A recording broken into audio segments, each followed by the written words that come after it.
The Juggler and the Pagan. Once there was a man named Gopu in a town. He was a pagan, and so he had never believed in religious or gods. Every time he wandered along the streets and so wasted his time. He had never believed in any superstitions. People called him an atheist. One day, Gopu was wandering along the town. Then he saw a group of men gathering around a tree. He walked to the place and saw a sage showing some amusing tricks to the people. He was a juggler. He put a small round stone in one of his palms and closed it. Then he whispered something gibberish inaudible to the spectators. Later, when he opened his fist, the stone was not there. It disappeared. But when he opened the other fist, it was there. In this way, he amused the people with many a trick like this. People who were surrounding him clapped their hands and threw coins at him to encourage him. People told each other that the juggler had some divine power. Some said that he had the assistance of an elf which was always present with him unseen. All these talks were not at all tasty to Gopu.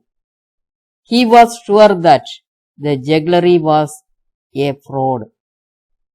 The juggler could collect a lot of money that day.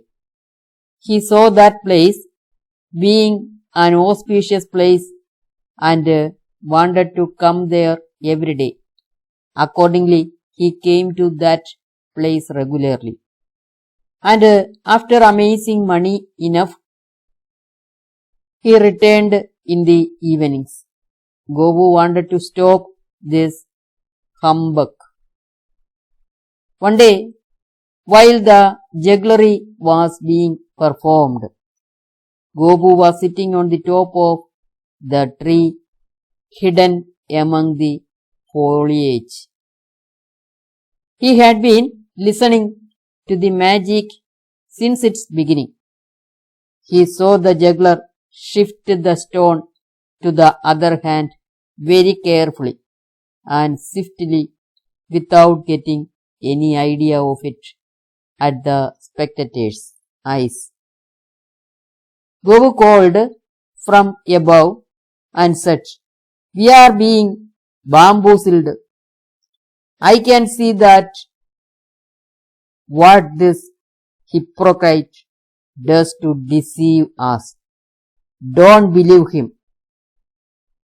All looked up to see Gopu hiding above in the tree. People looked at each other and then at the juggler. They were irritated a little hearing Gopu's words. They started to reckon against the jugglery. The juggler was sitting there, not provoked yet. In his eyes, still a calmness was being prevailed. He tilted his head a little to look up at Gopu. He stared at him for a little time. Gopu felt something dizzying him. When he looked around, he saw water everywhere. He felt that there stood a tree in which he was sitting in water.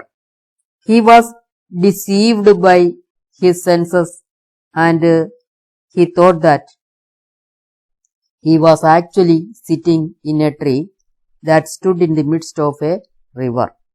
Thinking of Taking a dip in water, he jumped into the mirage. He fell onto the ground and his head was broken into pieces. The juggler stood up and walked away from that place.